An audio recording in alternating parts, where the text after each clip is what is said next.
Welcome to Two Giant Goofballs, a New York Giants podcast. Are you a goofball that loves Giants football? If so, sit back and relax. Except you, that person driving. Sit up and keep your eyes on the road. Your ears, though, can still listen as we talk about the team that both excites and frustrates us so much. And now, here are your goofball hosts, Drew and Rob.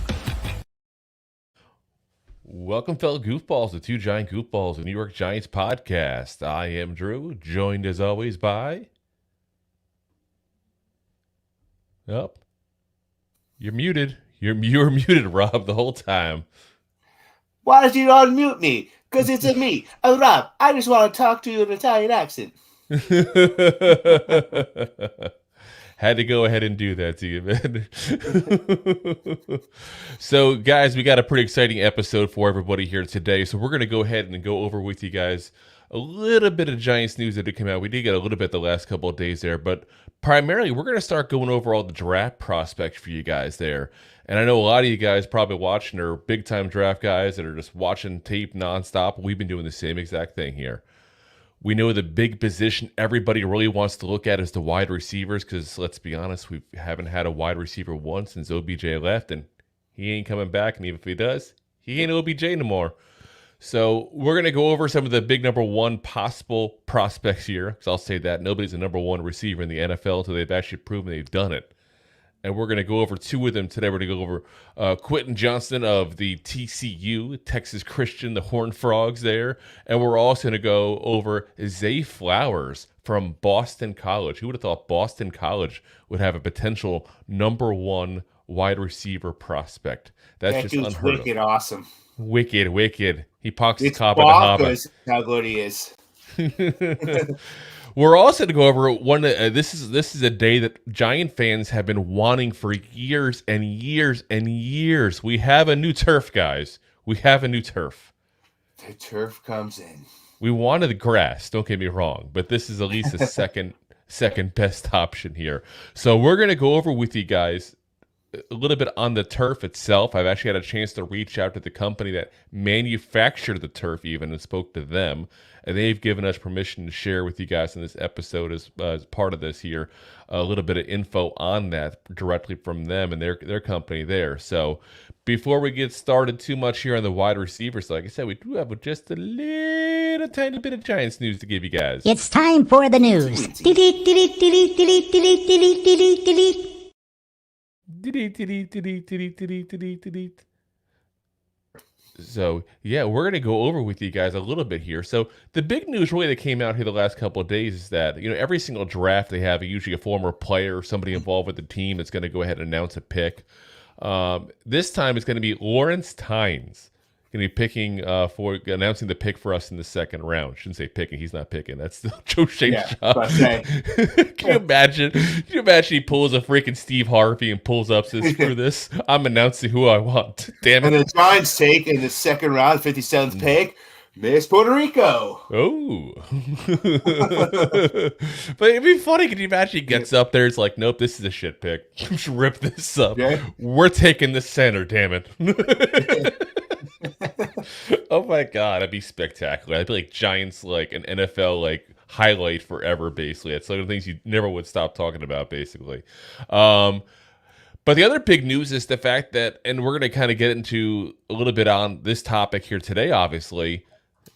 The news is breaking that the Giants are basically spending all the time they can with all of the different possible, like I said, top wide receiver prospects here in this upcoming draft here. Even Quentin Johnston, we talked about, we're going to mention him here a lot in this episode. He actually went to dinner right before his pro day with the Giants. We already talked about, wine and dining them. Oh, yeah, they are. They are packing into like a Diners Club bill like you would not believe here. It's like, I feel like I should have played a little more football, get a little lobster dinner perhaps and all. Right? But yeah, so the Giants are really doing that wine and dine stage right now. So we're going to talk today about two of the big wide receiver possible draft picks here for us. So we're going to go over Quentin Johnston, and we're going to go over Zay Flowers. So let's begin with Quentin Johnston here, because he's a guy that it's an interesting look. And I got to say, when I started this, I want to hear your kind of initial thoughts on this, Rob, as well here. But I fully went into this thinking Quentin's going to be the guy I'm going to pick in this on a heartbeat. I honestly thought this is not going to be a close one. The more and more I watched on this kid, the less I liked him, actually, which is weird because this was the guy that I was thinking going into it is like a potential top overall wide receiver prospect for me in this draft. He's sliding down my draft board the more tape I watch in this kid and the more I look at him. How about you? So, I mean, if you recall back mock draft 1.0. 1.0. Who did I take round one? You took Zay Flowers. I did take Zay Flowers. So, what do you want me to tell you? No, like I said, we're talking Quentin right now. I'm curious your thoughts on him. I know. We're going to get into who we like better towards the end here, but like I said. I'm telling you. Well, at first, I thought he would be a little higher up in the draft. Zay also might be falling a little bit as well, but I don't think we could catch him on the back end of the second. But the thing when it comes to Quentin, when he's savage, he is rampage. There's one other Quentin out there that is solid. Rampage Jackson, Quentin Jackson. And this could be Quentin Johnston out here. Like, are we comparing him now to a UFC fighter? Well, listen, actually kind of yes, because when he gets those catches, it's like a knockout. He goes for it. He gets that 60-yard catch. He starts juking. He starts breaking. And then he gets other catches where he's like, Like, he could go from that dynamic, like, over the head, let's go, let's break a tackle, let's move around, let's juke around. And then you see some of them where he catches them. Like, I forget what game it was. Like, they were down. He caught the ball and just kind of got the first score and just, like, was like, Yeah. He didn't look like he was that into it. So, like, it's like, feast or famine with this guy. Like, I shouldn't say that extreme, but it's either he's on, and when he's on, he's on. And when he's off, he's kind of like average. But average. Yeah. Which I don't want to say he's off because he's still a number one pick, but like it just. Yeah, there's question marks there. There's question marks. There really is. So, the big thing for me that I saw was it's like I feel like there's watching this guy, he's at the highest ceiling, I think, of all the wide receiver prospects that are out there in this draft. But I feel like he also has I also think he has the lowest floor. I think he is that boom or bust pick. I think he's going to be that guy that's going to be you're right. He's going to be that guy who's going to be either like the amazing stud that no one wanted to have missed in this entire draft, or he's the next Kevin White. Yeah. And I don't know which one, and it kind of scares me when you're making a first-round pick. I want a definite, or as close as you can. There's never definite in the draft. I want as close as I can to a definite. I mean, this guy's a big guy, too. It's not like he's one of the small slot receivers. Like, he's 6'4". He's a big dude running down the fields. We have a theory of his issue. This Deb comes in with on and off the meds, maybe. Adderall? Yeah, I mean, there's something going on there, and I don't know what, because this guy has all the physical tools you can want. He's got everything that you just naturally have or don't have. Like, all those positive, that's him. I mean, you're talking a guy that's over the 90th percentile when they did the measurements at the combine in so many key things, it's not even funny. The vertical jump, he did 40.5 inches. 93rd percentile. 93rd percentile. Wingspan, which is huge if you want to go catch the ball, obviously, at that point, and extend your arms out and get where the corners can't get to. 81 and 5/8 inch. 96th percentile. So when I start comparing him to MMA fighters, maybe he's missing his mark. Seriously. The broad jump. 134 inches. 97th percentile. This Or is you can do like, parkour. yeah, this is like elite athleticism. This is stuff that so many guys, even in the NFL now, dream and wish they could do. That's the kind of physical talent he has. Yeah. But the issue comes into be is that you watch him on the tape now, and that doesn't necessarily fully transfer over. You're right. It also, like, it depends on the game. I don't know if it depends on his morale. Like, is he going to be a Kenny Galladay? Is he going to come out and play great? Don't say that. I said those Don't words. say that name. Then he gets paid, and then he plays like that. Yeah, like I said, it's interesting. Let's go a little bit into the positive, because I feel like we're going very negative on a guy that I still think is a first-round talent. Like, I don't want to be bashing this guy, because he's not. No, it's like you can just go on, like, on YouTube and just go greatest plays, and you watch this. He looks like an elite NFL player, just breaking up everyone. Like, it just he's a yak beast. If you like the players, like, remember when, like, I the second time I mentioned the guy in the episode, and again, we've already said I don't want him. If you remember watching OBJ in his heyday with the Giants, and he did those slant routes, and he'd get, a 10-yard catch, and then just be able to move around, take it to the house, and do his thing. That's the kind of talent he does have. He was 4th in the nation, 532 yards after catch. Like I said, a real yak guy. 1st in the nation, 8.9 yak per reception. So whatever you gave this guy as far as a catch, he averaged another 9 after he caught the ball. That's almost enough for a first down on itself right there. Yeah. That's a special talent. That is a special talent. Now, I do think, though, it also led to some of his drops he had. Because I'm watching him sometimes, and he's dropping the ball, and I think that I see an issue with, him dropping the ball because he's looking to make that first move before he even catches the ball fully. As King Chris TV chimes in, hey, Chris. So we're talking about Quentin Johnston here, TCU. Since he asked who we're talking about. Johnson.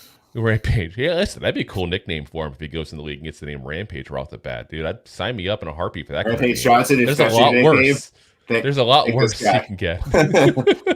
But like I said, he's a guy that has that ability to go ahead and run with the ball, almost like a kickoff returner kind of style, where if you get him in the open field, he has that ability to make that quick move. And you can see when he goes to make a catch, his hips, if you watch it in slow enough motion, his hips are already shifting over to the side that he wants to go ahead and make that move over to. Almost like he's got eyes in the back of his head and he knows where the corner is at. Or it's his brown eye. But like I said, that's a skill. That's a skill. Remember we had last year when we played the Lions, we talked to the guys in the Pride podcast, and they talked about how they were glad to have TJ Hawkinson gone because he couldn't get any yards after the catch. It's a skill, especially for guys who are not necessarily the guys that you're going to do a 9 route like we did with Slayton for half the season. A guy who's going to do a 10, 15-yard catch. If he can add another 9 yards onto it like this guy did in college, that's a great skill to have. And plus, he's big and he's physical. So, like, he could break tackles just with that alone. Yeah. Like, you see it, too. Like, you see a hand down, get back up, like, knee never touches, and keeps going. Here's what's weird, though, when you say that, though, because you're right. He is a big physical wide receiver. I've never seen a guy his size before, though, have an issue with getting off of press coverage like he seems to in some cases. He's got that issue. And for a guy, who we're talking, a guy who's 6'4", 193 pounds. So yes, a little bit light. But he's got a whole lot of wingspan like we talked about before. And you get that first pop like that and get that distance as you go to make that move, as long as within the 5 yards. I think it's an interesting, thing. Maybe he's not being taught that properly at TCU. I don't know. As King Chris TV comes in, I don't see him fitting in our system. Chris, I got to tell you, I went into this thinking this was the guy we needed in our system because we have a room full of slot receivers and Slayton and Hunts. You know, like we don't have a lot of guys who are pure outside receivers. But I'm Chris, honestly, I'm with you more and more the more I watch this guy because Rob, you brought up a very good point. You mentioned a name that I don't really want to name again, but I'm going to do it. Kenny Galladay. A big, tall receiver that cannot make it in that offense. I mean, there's other issue with Kenny, obviously, besides just him not fitting in the offense. But he's already proven that he didn't fit in the offense. So maybe these small, shifty receivers are what we need as Chris comes in with our system revolves around wide receivers who can create separation. And that's the one thing, though, I'll say is he's got the quick burst where he can get that separation speed. But like I said, I don't know. The more I watch him, the less I liked him. And that's weird. I went into liking him a lot, actually. Deb chimes in with, what happened to Njigba from Ohio State? Isn't Ohio State historically known for wide receivers? So it's funny you mentioned that. That's going to be the next episode. So we're going to break down Jaxon Smith-Njiba as well as also Jordan Addison as well for you guys. And then the winner of that episode will go against the winner of this episode on Wednesday on our so 2 episodes from now. So we're going to pick our top receivers that way. But yeah, like I said, I don't know. Like I said, I can't believe I never really go into a player like this much like this. Like where I'm not like here. Like I'm not going to be all the way up here on a guy until I've done a full deep dive. But I can go around like here, like a little bit above halfway. And usually, I've already watched some tape in these guys, obviously, when I have these opinions like that. Usually I'll see it move a little bit here and there. He went like down to here on me. I'm not done on this guy, and I'm not saying he's not going to make it in this league. But he scares me as a first round pick. So and he's going to be a first round pick. Like there's no way we get him in the second round. He's going to be a first round pick, guys. Yeah. Like you said, like here's the ceiling, here's the floor, here's the medium. Like, especially a first rounder, you're not going to be able to meet him. You're going to spec somewhere up here. And for me, like, just like you said, I didn't do my research right away. So I didn't put him up here. He came somewhere over here because he's going to go. We're in the same boat. Like 75% sold in him. And then like I started watching some Savage highlights and started going up a little bit. And I started doing a little more and it kind of went down. And then it started teetering back and forth. And then I was thinking, like, with our offense, it was like over here. So, like, I think he's going to go high in the draft. But for our offense, like, I'm not sold. He's the guy we need. Yeah. Like I said, I almost feel like he's a guy who's a luxury pick for a team that's like one player away and says, you know what? Let's go ahead and get this guy. And maybe Johnston's the guy who puts our team over that top. And it's weird to say that about a draft pick. You usually don't say that about a draft pick. But I feel like that's almost where we're at with him, is that we have that mentality of looking at him going, okay, this is a guy that has a lot of potential. And if he reaches this potential, then it's great and you're going to be that much more ahead. But if you're counting on him to come in and be your number one wide receiver, you might have some troubles because he's got to learn some things still. And he may never learn them. So, he's got to learn how to get off of press coverage. Got to. He's got to learn on the drops. He had 8 drops, 11.8 drop percentage overall. One thing I got to say before we move off of him here that I really did like was watching the way they utilized him. We talked a minute ago about the speediness, the shiftiness, the small receivers, and how our offense kind of wants to go into there. I think that it was interesting to see how often he was used in screenplays, jet sweeps, because he got like once a game you see like a jet sweep with him, like twice a game you see him in a short screen route for a wide receiver screen, and he did those effectively. So I think it was kind of interesting to see that happen there.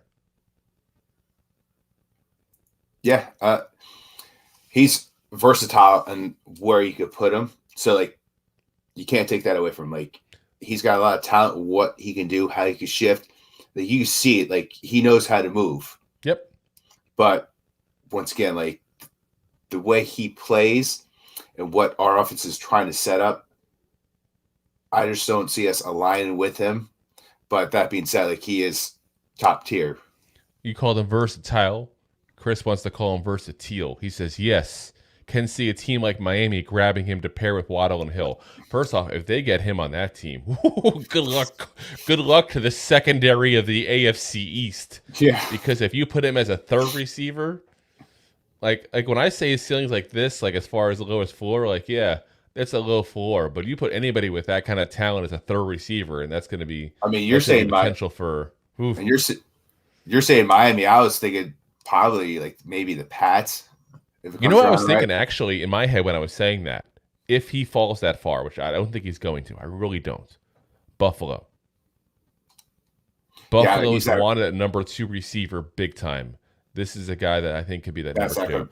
It could be, but that's not going to be his unless he trade up. Like I said, he's not. I don't think he's going to last that long like that. I think he'll be gone before we get to us still at that point. I mean, but you never know. He might not make it past Green Bay.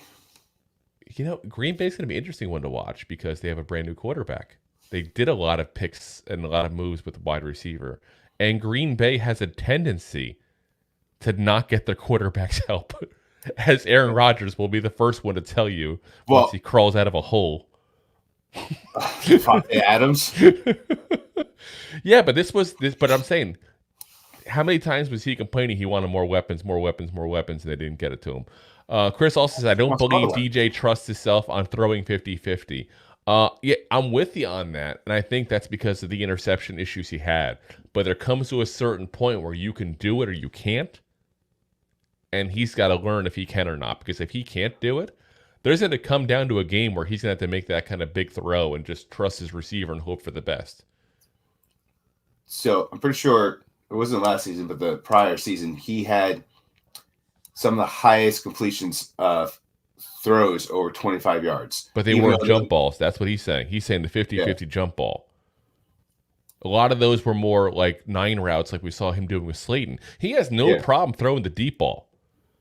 But he throws the deep ball only when the receiver has a clear advantage. That's what he's saying. He doesn't trust himself in the jump ball. And I can definitely see that based on watching on tape. I don't disagree. Okay. I don't disagree. Like, we'll see what happens, but I don't disagree.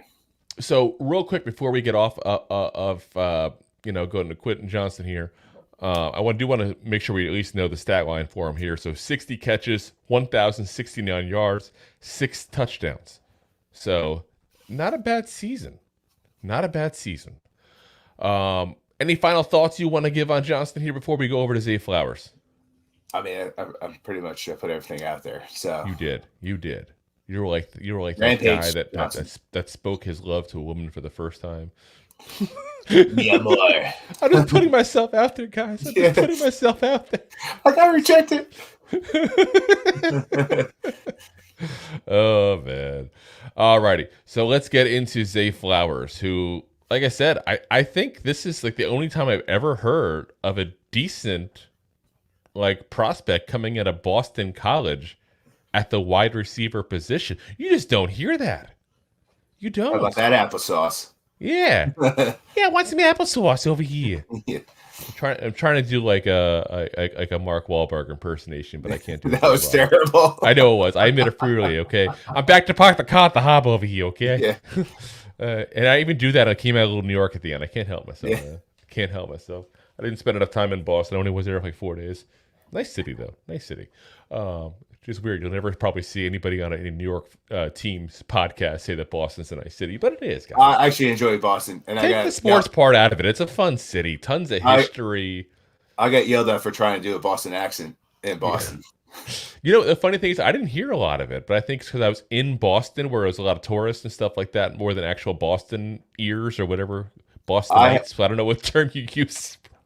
Side note, I had to go to Chelmsford, which is just outside of Boston. Yeah. And I had to go for work.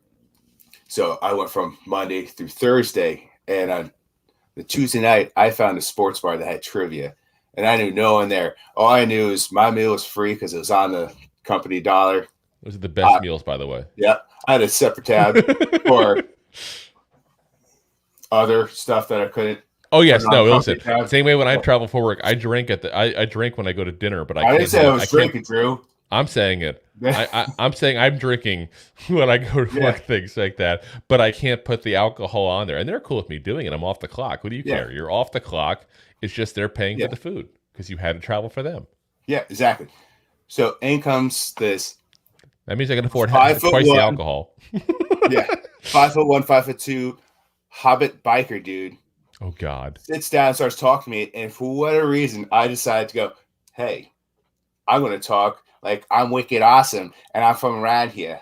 Oh God! How much drinks did you have? I mean, I only had half of one beer at this time. I just thought it would be funny.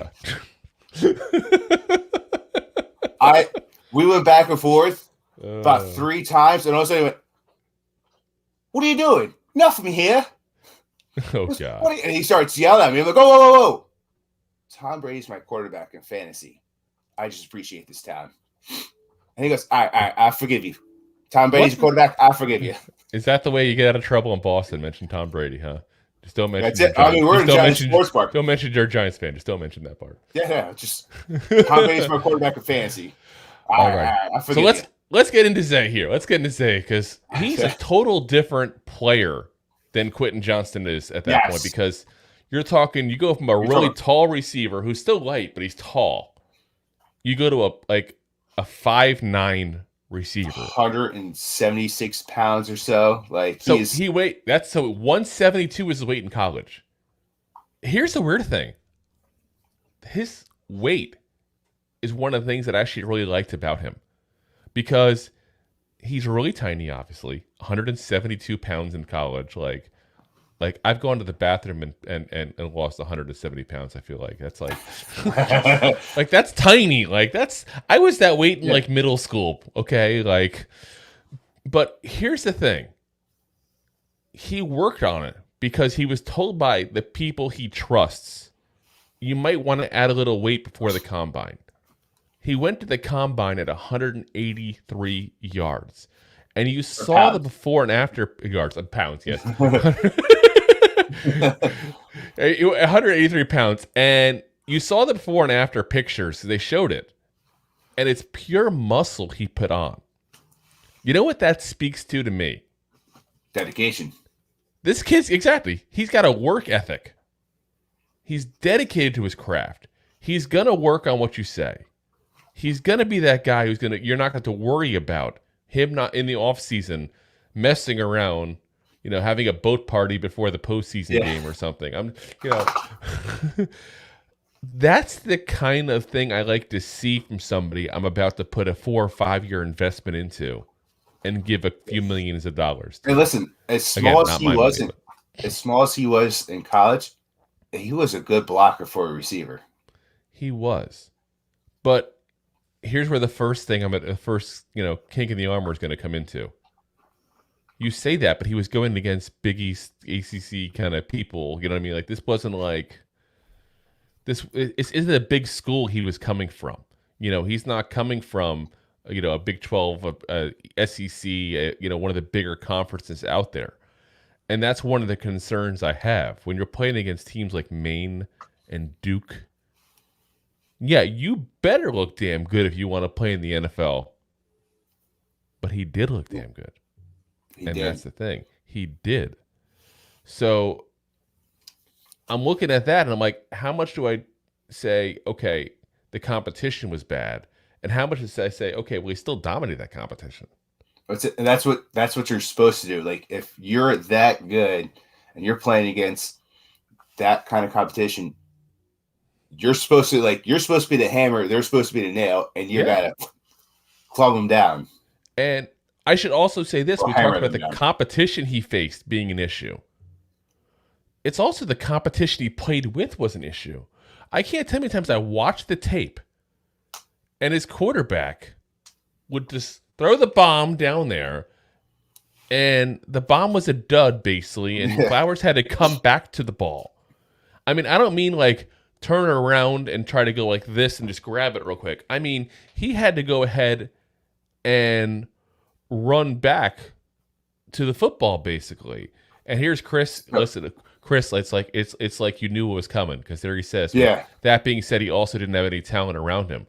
Exactly that. Like Exactly. he didn't have, guys that you're looking at around him that were also looked at as the top, kind of draft pick like this. So you went into there saying, I got to beat Zay Flowers. Yeah. And that being said, like we talked about Quentin earlier, about how well he moved his hips and how well he was able to get around.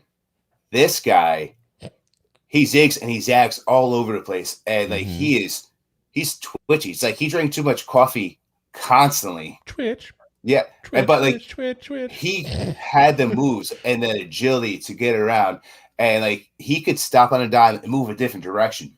Yes. Like, which is amazing to see. Like how he did, like that, exactly like you said, that dud throw. He's running this way and all of a sudden he went back this way super fast. Yeah. To catch the ball. Yeah, and he would definitely change his route and go ahead and come back to the ball and catch it. And then change again and go back around. Exactly. Like I said, I left here so much more impressed with him. And out of the 4 receivers we're going to talk about here, I liked him the least. He was my number 4 going into this. And I got to tell you, I was much more impressed with him than I thought I was going to be. To be very frank, I really said I didn't think I was going to come into this saying he's going to be no good. But I went into this thinking he's not going to be necessarily as good as some of the other options. Now, keep in mind, we still have 2 more guys to go, and I still haven't announced if he's my pick between the 2 guys we're talking about today. So we'll see where he changes rank-wise when we're done here. But like I said, he's just he like I said, I was impressed. As Chris comes in with, that's why I kind of put him over JSN, just for the fact that he had nothing around him compared to JSN. Listen, it's a valid point. We always talk about these guys from these small schools saying, oh, look at the talent they played against. But it's still who they played with. And again, the fact that you went to Boston College to play them this year, and you said, I got to stop this kid, because this is the most dangerous player on the field for either team in a lot of the games he was in. The best player on the field of either side of the ball. And they still couldn't stop him. He had 78 receptions, so he had more receptions than Quentin Johnston did. 1,077 yards. Here's my big thing. And I didn't even mention this with Johnston, but I should. And I'm going to go back to that to mention it real quick. Max Duggan, the quarterback for TCU, had 32 touchdowns. Only 6 of them went to Quentin Johnston. Only 6. That's not a very good percentage for a guy supposed to be your top flight receiver, your can't miss prospect. Zay Flowers, 12. Doubled his number. Yeah. It don't matter what you do if you can't get in the end zone. And ask Daniel Jones about that in 2021 and 2020. I mean, Zay Flowers too. Like he was spot on in the end zone as well. Yeah. Like you put him in the red zone, like what? Like zig. He literally zigzags right. You got to give the words for people out in podcast land. Oh, sorry, podcast land. What was he doing? I hear flippity flappity going on, but which way is he flippity flappiting at? Left, right, left, right, left, right. Left, right, left. End zone. But yeah, I mean, I saw a couple plays where he literally just made that one move, and then it's beeline for the corner of the end zone and went right in with. And we're talking about Yak with Quentin Johnston. This guy's got that same abilities. Here's the biggest concerns I do have with him. 2 concerns. One is his catching ability, and that is 2 things part of it. He's got small arms and small hands. That's what happens when you're a tinier guy. So that's part of it. But the second thing is, we talked about this again with Quentin Johnston. He's got the same problem. You see him go to make that move, and he's thinking about making that first move before he's caught the ball. The thing that I think with him, when I'm less concerned with that part of it, with him than I am with Quentin Johnston is because we talked about a minute ago. The very first thing I mentioned with him, his size. He put on the weight. He did what he had to do. That tells me he's coachable. 100%. So if I can coach that out of him, I'm cool with it. Yeah. I'm cool with that. And I'm not that concerned with Zay's size. I met Steve Smith. Yeah. Back in the day at a local bar that did signing. Yeah. And he wasn't that much bigger than Zay is now. I think he was 189 pounds. And he loves him. If you listen to Steve Smith, you're talking Carolina Panther, not New York Giant, I assume, right? Yeah. Okay. Yeah, so he's been talking about him, and he's a big Flowers proponent. And at first, I was thinking that was because of the size, because they're so similar. They're both little Mighty Mouses, but I mean, like I said, he impressed me. Like I said, I do have that concern there with him as far as his catching radius. The other thing I'm concerned with is the one thing though you say with the catching radius, like as long as it's playing on good, like he's a very good body catcher. Like when we talked about Quentin before, he's a very good hands catcher. They catch completely different. Like if you watch Quentin, like he's always away from the body, catching around him. When you always look when Flowers is catching, it's always shoulder, body. It's always coming in, which is fundamentals for a receiver. It's a different talent and skill set to catch straight up with your hands. John's chiming in. Here we go, John. John S. Edison. Welcome, John. Listen up, you two goofy balls. Mingo, mingo, mingo, mingo, mingo, mingo, mingo, mingo, mingo, mingo, mingo, mingo, mingo, mingo. John, we're talking the first round, guys, right now. We're talking the first round. We will get into later on, closer to the draft, some of the later round guys as well, because I know you like Mingo a lot, but he's not going to be a first round pick, probably. Probably not, at least. We'll see. You never know. So let's get into the other issue I have with him, and it's, will his size potentially limit some of what he can do at the next level? And what I mean by that is, can he win contested throws because at his size? And can he run block? You mentioned him blocking in college. It's a much different thing when you're blocking the corner from Maine when you're blocking the guy who's playing for the Eagles. There is a huge difference. You're right. There's also different rule sets compared to college and blocking 100%. in the NFL. And we already talked about how he already put on about 10 pounds. John wants to bet us. We'll talk about that later, John. Yeah. we can't bet. I'm in Florida. I can't make bets here when I'm on the air. Especially live. But you could coach him on how to block and get a block in the back, or like how to have a defender wrongfully block you and get a penalty off that or hold him. Like there's different ways to like block in the NFL where you could coach that into him. Yeah, no.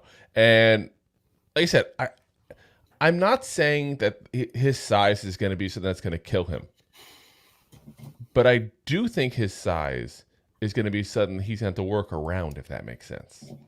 And there's no perfect prospect out there. I don't care what anybody says. There's no perfect prospect. No. Even a guy like Andrew Luck was talked about as being a perfect prospect when he came out a couple of years ago. And don't get me wrong, he was good. He was very good. But I don't think Andrew Luck was ever talked about as the best quarterback in the league when he was playing. So everybody he was one of the best. He was not the best, though. No, I'm saying he was up there and he retired young. Yeah, I know he did. He could still play. He still wanted to, and added 30 more pounds back on because he's lost a lot of weight. But I wanted to give this comparison real quick because we're talking about the size issues. And Chris, and I see your question about Mims. We'll get to that in a second here. But you mentioned, Chris, before about him and potentially Miami. Jalen Waddle. I think we can all agree his career has been a success so far. We'll see where it all ends up because he's 2 years in. But I think we can agree he's been a success so far. So here's what we're looking at here. Jalen Waddle, 5'9.5". Zay Flowers, 5'9.25". Same thing. Quarter of an inch. Not many people are going to complain about a quarter of an inch difference unless you met a girl at a truck stop. I was going to say. Weight, 180 pounds for Waddle. 182 pounds now for Flowers. Arm length, 30 and 3/8 inches for Waddle. 29.25 for Zay Flowers. And that's the only difference where I'm looking at. Hand size, 9 1/8 inch for Waddle. 9 1/4 inch, even a little bigger, for Zay Flowers. Like I said, they compare very well together. And I love it when people go, oh, someone can't succeed at this size or this frame because no one's ever done it before. Here's a guy succeeding right now, with the same exact build as Zay Flowers. Yeah. And he's playing, even though he's a number 2, because he's got Tyreek Hill, one of the top 3-4 receivers in the entire league with him. He's playing like a number 1. He still put up a hell of a year as a number 2. Yeah. So, there's no doubt. I have no concerns about his size because of that. I have concerns there may be some limitations that we'll have to work around because of that. But I have no concerns with his size overall, about him being able to play in this league because of that. So when you talk about the limitations, the thing is, for me, is that you're not wrong for saying that, but the way this offense is, what I feel like what it's geared towards and what it's doing right now, he's a better fit than Rampage Johnson. So, because he's set up for the slot, and we definitely have a number 1 tight end that's going to be our receiver. So we're going to see a lot of slot plays from our receivers. And I should say this: he's slot size, but he's played on the outside. I don't think he's a pure slot receiver. I do not think he's a pure slot receiver. So I've heard a lot of people say that because of his size. So I just want to clarify my thoughts on that real quick. I'm not saying you said it, but I want to clarify my thoughts because I see a lot of people going, oh, he's a slot receiver because he's smaller. No, he's played the outside. I have no concerns with him going to the outside as long as he can go ahead and do the run blocking and stuff like that you need to do from that position. He had a 50-yard touchdown pass against on the outside. I forget which college it was. He's had a few of them. He has some big plays. He had like a 12-yard catch and just turned it into another 38 for the touchdown. It was. Yeah. So I'm not that concerned about his size, and especially the way we're gearing our offense. Not at all. Like I said, and so now if I could bring it home a little here and compare the two, since we're doing the battle of the two, I think Quentin Johnston has the higher ceiling and the lower floor, as we talked about a minute ago. So Zay Flowers, to me, is actually the safer pick between the two. And I think he fits our offense better. So for those reasons, I'm picking Zay Flowers over Quentin Johnston, even though I completely went into this thinking Johnston was going to be my guy. Completely went into this. And they both changed in my mind for positive or negative reasons, depending on the player.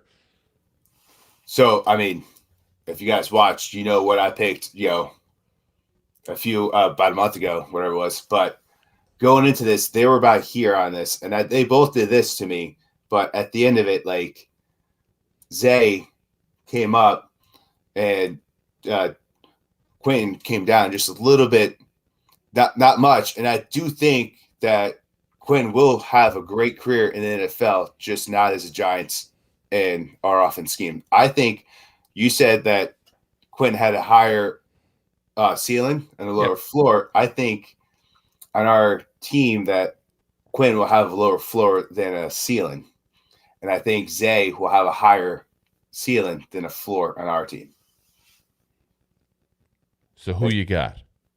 I think I just kind of made it pretty obvious. You did, but you didn't outright say it, so I'm making sure. I'm making sure you're working to surprise us with. But anyway, I'm going to go with. Oh, and here's the trick play. I go with Zay Flowers. There's no trick play. So I like both... the guy. I like his shiftiness. I like his little like twitch moves. I think if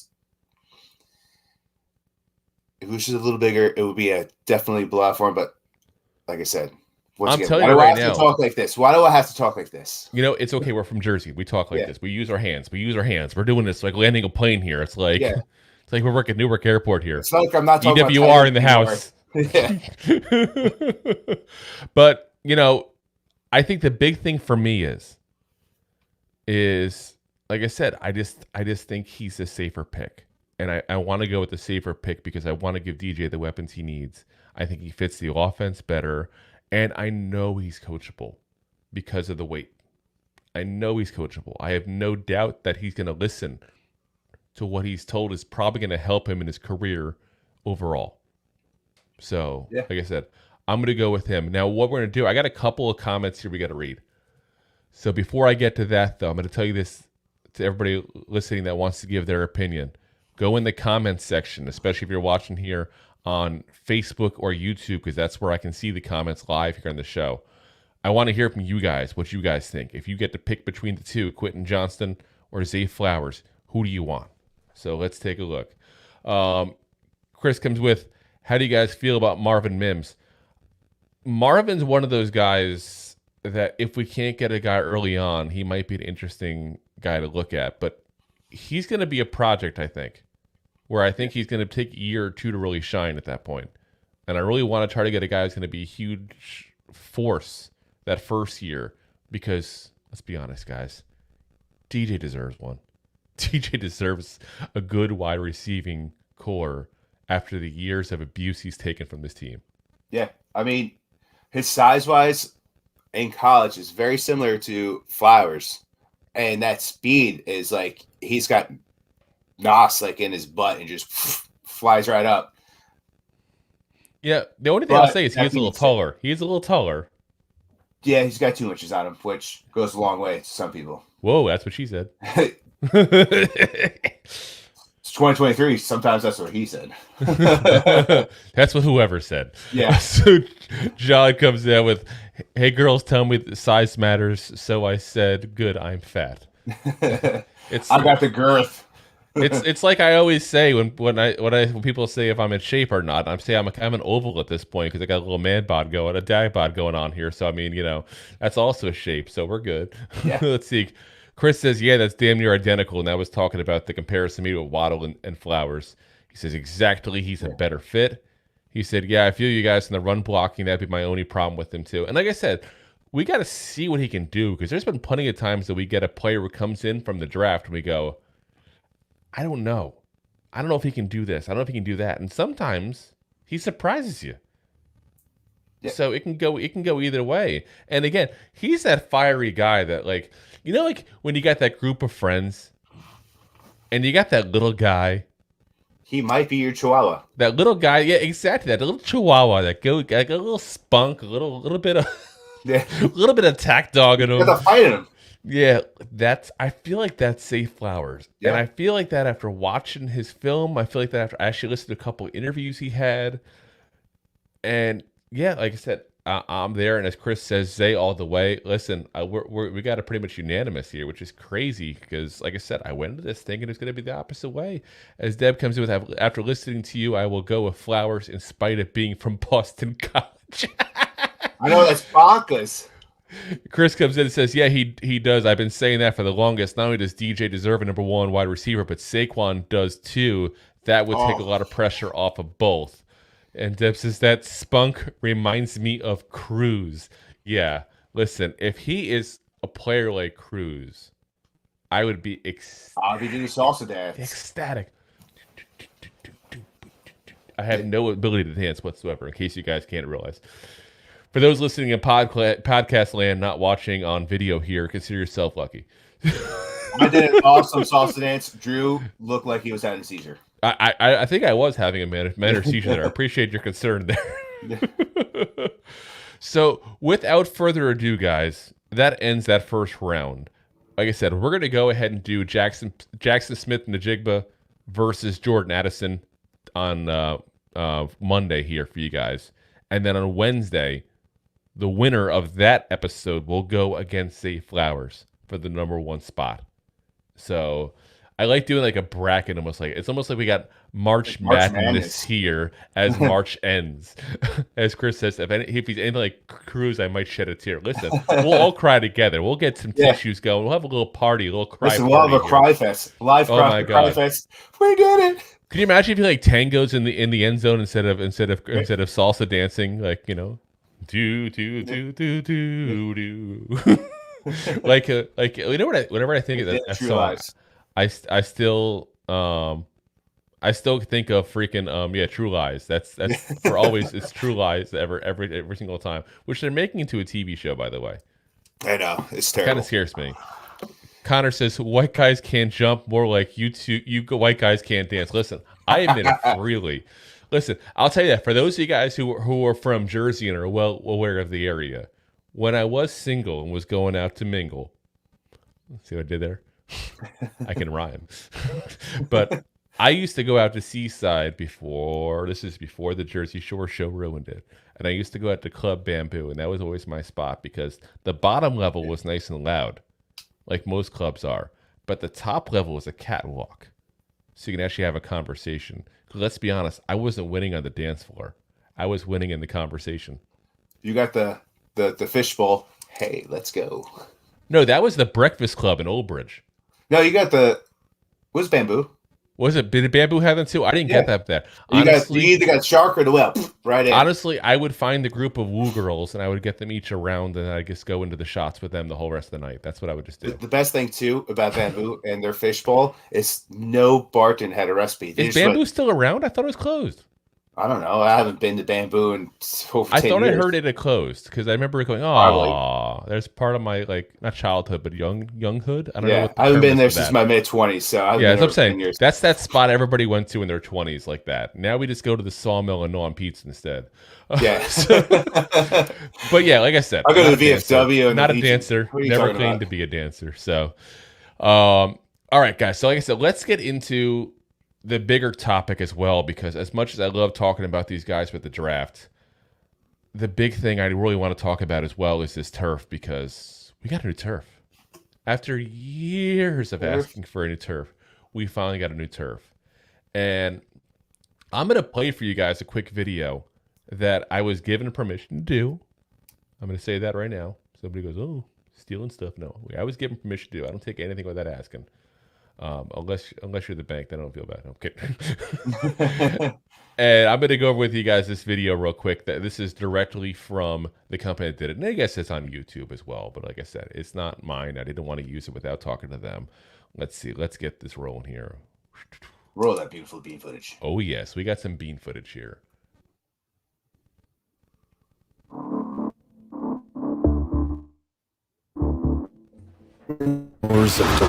Yeah, this is a video talking up field turf core that we're going to be using. A lot of fanciness here. It's very, very fancy. Oh yes, so fancy. Our industry has been chasing this breakthrough for a decade. Look at that. That's amazing. That's amazing.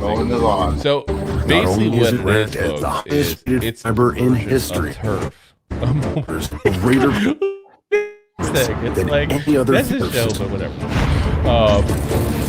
So basically, it's a dual filament there, where it's got a different material on the inside, the different first material on the outside. multi-layer to super mimic fiber. Basically, regular grass better. Single-layer The big thing polyethylene is, fibers guys, have built-in limitations. We're not going to have these We've shattered the with glass lower ceiling body with rates multi-layer like that technology. because those guys already know that. So, We're not stopping. Core is a platform for but, future yeah, innovations.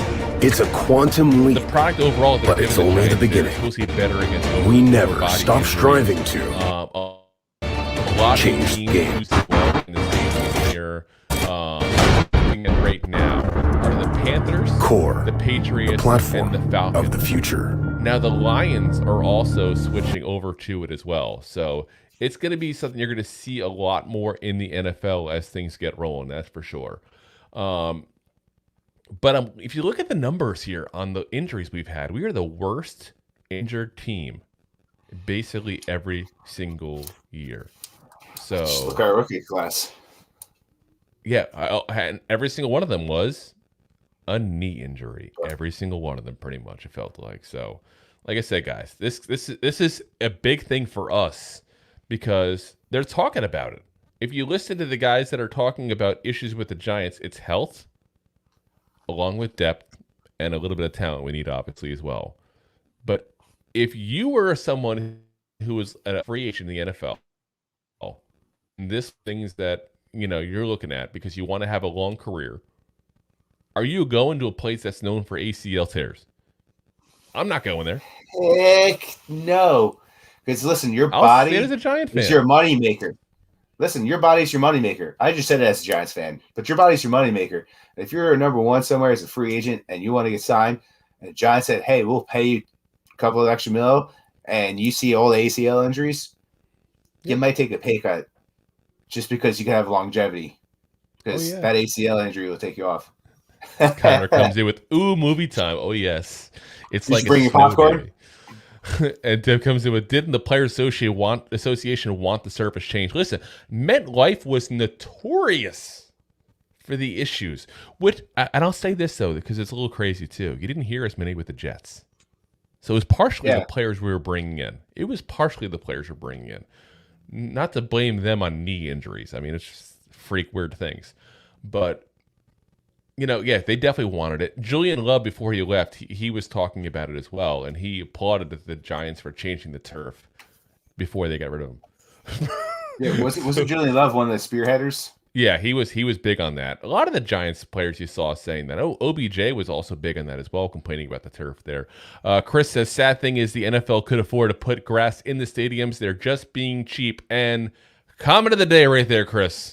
Comment of the day. This guy was right 100%.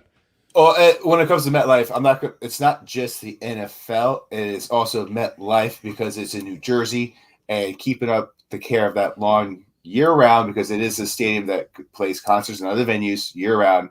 And it's just way easier and cheaper, hence the cheap, to leave the AstroTurf there than doing. You know what, though? I guarantee you that whatever it costs, they can afford it. So I'm looking at it right now. Oh yeah, they can. I'm just saying year-round as a venue. Now, turf. I'm just doing a quick Google search for you guys here, trying to see to put in a turf field costs between $300,000 and $600,000. So grass is cheaper than turf. So let's just say hypothetically, and it's all hypothetical because I'm just doing a quick thing. I didn't plan on talking about this part of it here. We have, let's say it's $200,000 to put a grass surface on for a game, which I don't think is that high. That's a ridiculous high number. Like first off, if that's what they're paying, sign me the hell up. Okay. Like I will put down your grass for every single game. So I'll weigh that. You have 10 home games a year with the 2 in the preseason. You're 8 in the regular season. You could say 11 every other year, obviously. You could also go ahead and say that, you might have a playoff game. So let's add 2 more on it, just for the sake of argument. That's $2.4 million. That's what you pay a punter. Even a crappy punter like ours. It's nothing. It's absolutely freaking nothing. And I'd love to hear, because I know John Mara keeps talking about, hey, maybe we'll still look at doing grass in the future. And again, I've told you guys this before, and I'll say it again. That man will tell you anything to get the fans to like him, because he does not like not being liked. If that makes sense. He does not like not being liked. He cares about what you think of him. He wants to be the owner people like. But it's like I said, it's not a good move them putting more turf in, I don't think, personally. But I do think this is a much better turf than they had from the research I've done. And I don't see a lot of the same issues at the stadiums that were using it prior. I did look at that kind of stuff. As Deb says, add the Jets games in, though. That's for the Jets to pay. Even if you say $5 million, that's still nothing for a franchise. Look at the Commanders are going to get $6 billion for their team, probably. They already have multiple offers for $6 billion. The Billion. Giants are worth more. The Jets, I'd have to look it up, but they're probably worth more as well. The Giants are more valuable than the Jets, obviously. Let's be honest, it's a Yankees-Mets scenario. There are more Giants fans than there are Jets fans. Same as there's more Yankee fans than Mets fans. It's not to knock either one. It's just the more popular in town because they win. Winners make an audience. That's what happens.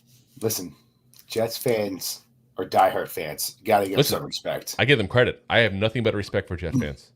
By the way, now that the Clippers are going to the playoffs in the NBA this year, the Jets are now the current longest active streak of not getting the playoffs. I think it's 15 years. So yeah, you're a true fan if you're a Jet fan. Haven't seen a championship since Joe Namath was wearing leggings on TV. And listen, this what he was doing. He was wearing pantyhose and having commercials back then. He did do that. Yeah. And you're still a fan. You've seen, the biggest win the Jets had last season was Zach Wilson with his mom's friend. Score. Saying he did score. Connor says, "Let's just play on dirt. Then it won't tear ACLs, and when it rains, mud bowl." This is like a Joe Judge move. It's like a Joe Judge move. So yeah, like I said, we could probably harp on this whole topic all day long. That the NFL should take care of the players and just put damn grass down. I think most people will probably agree with that, but most people that agree with that, they don't pay that bill. Even at $2.5 million, $2 million is still a decent amount.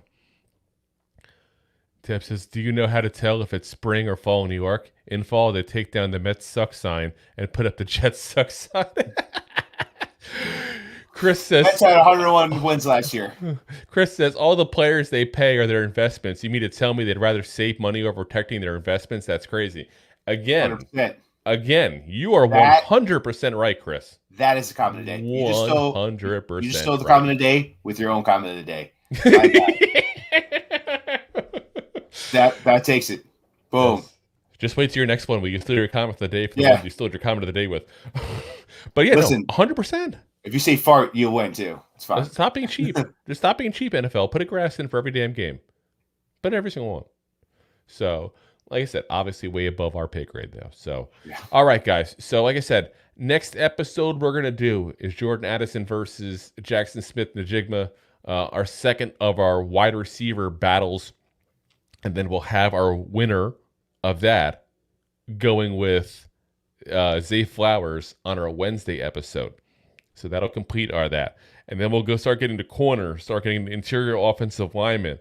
I want to make sure we have you guys up to date and everybody we may draft with that first round pick. Because let's be honest, that's the one that most people spend so much time caring about and thinking about.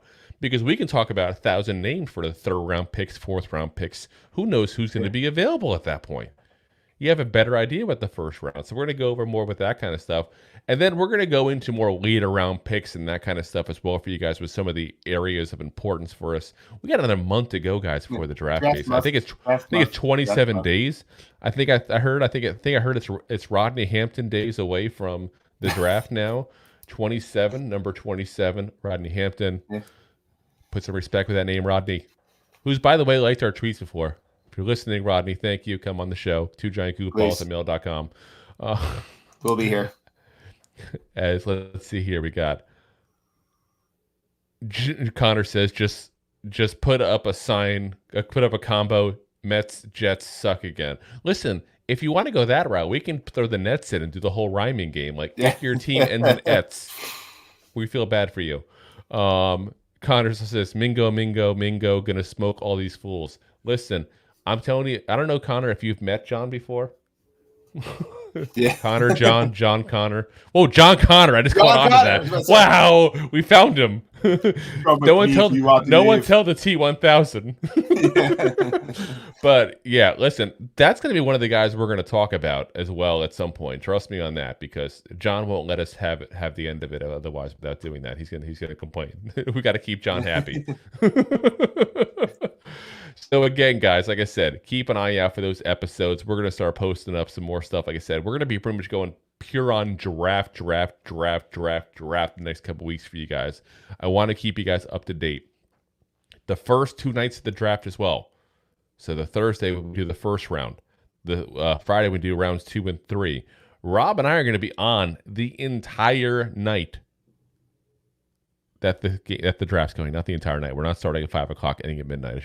I should clarify that. But we will be on for the entire time the draft is going on. Those first 2 nights there, and we'll have, of course, the wrap-up show on Saturday as well. And the next week we'll start going into all the profiles again with you guys and who we did draft. So, like I said, go ahead and take a look there. Connor says, "Turn around." Every now and then I get a little bit. Yes, we can't dance or sing. It's okay. Yeah. But yeah, like I said, guys, we're going to go ahead and do that for you. We have a lot of guests we're talking to as well. So if you like the previous guests we've had on, we've been inviting a decent amount of those guests that we had a pretty good relationship with, that we liked having on, that we think are going to bring some stuff to the table, and we think won't be doing their own show, because obviously we don't expect somebody to end their show to come on with us. We'll be happy if they want to, but we know a lot of the content creators we talk to will have their own recordings going on as well. But we do have some guests coming on for sure. I know I got 2 stored up for sure here today. So like I said, we'll have that going on for you. As always, guys, if you are watching us live here on Facebook, YouTube, Twitter, Twitch, my LinkedIn profile, thank you very much for listening here live. If you're listening after the fact still, thank you very much. Monday, Wednesday, Friday, 9 p.m. is when we typically will go ahead and record. We will go ahead and also record when bigger news happens as well out of the blue. We've done that a lot with the free agent frenzy we had there as well. Like I said, we will also do that with the draft too. If you're listening on podcast land as well, thank you for listening in. If you prefer to watch video, there's your options. We just went over there with you. The ones I usually recommend are Facebook or YouTube, so we will go ahead and see all of the comments here live on the screen for us here. And if you like listening or watching, and you do a mix like I do with my own stuff, I do a podcast that I listen to, subscribe to them all. Subscribe away. You can subscribe everywhere. So go for it. As always, if you would care to sponsor the show and you like what you guys are listening to or watching, buymeacupofcoffee.com/2giantgoofballs. Again, that's buymeacupofcoffee/2giantgoofballs. And we do appreciate anybody who does. Trust me.